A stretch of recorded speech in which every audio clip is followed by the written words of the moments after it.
जादुई तोता। एक छोटे से गांव में एक गरीब परिवार रहता था। उस परिवार में रामू और उसकी बीवी सीता उसके बेटे चिंटू के साथ रहते थे। उसी गांव में एक तोता भी रहता था। उसका नाम था रघु। वो किस्मत का धनी था।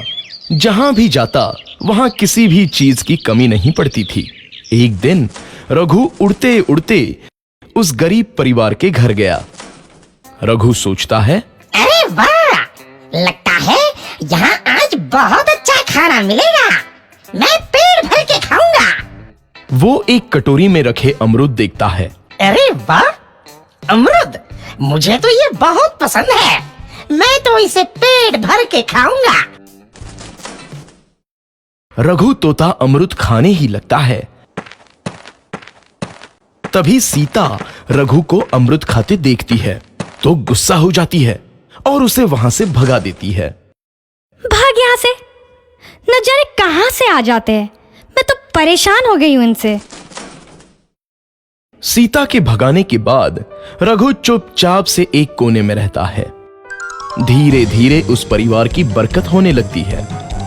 एक दिन रामू और सीता खाना खाते वक्त बातें करते हैं। आजकल हमारी बहुत तरक्की हो रही है, काम भी अच्छा चल रहा है। रामू कहता है। इस पर सीता कहती है, सच कहा, भगवान हमेशा ऐसे ही हम पर मेहरबान रहे।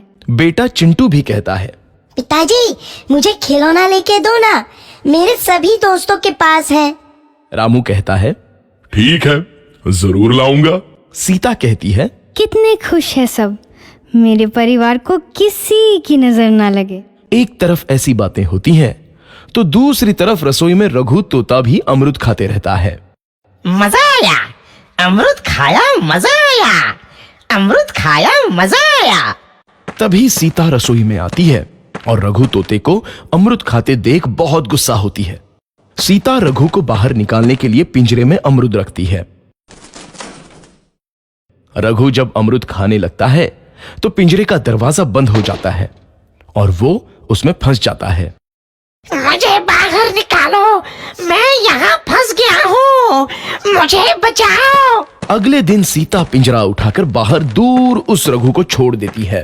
रघु के जाते ही उनके घर आई बरकत धीरे धीरे कम हो जाती है। उन्हें बहुत घाटा होता है। सीता कहती है, ये क्या हो रहा है, अचानक इतना कैसे बदल गया? अभी तक तो सब कुछ अच्छा चल रहा था। रामू कहता है, लगता है भगवान हम पर रूठ गए हैं। चिंटू भी कहता है, लगता है अब मुझे खिलौने भी नहीं मिलेंगे। और वो रोने लगता है और बाहर चला जाता है। कुछ दिन बाद रघु तोता फिर से उस घर में आता है। वापस आया, मैं वापस आया, अब मैं जमकर अमरूद खाऊंगा। रघु सीधा रसोई घर में चला जाता है और अमरूद खाने लगता है। कुछ देर बाद सीता रसोई में आती है और रघु को देख कहती है, एक तो घर में पहले से इतनी दिक्कत चल रही है और ऊपर से ये तोता मुझे और परेशान कर रहा है।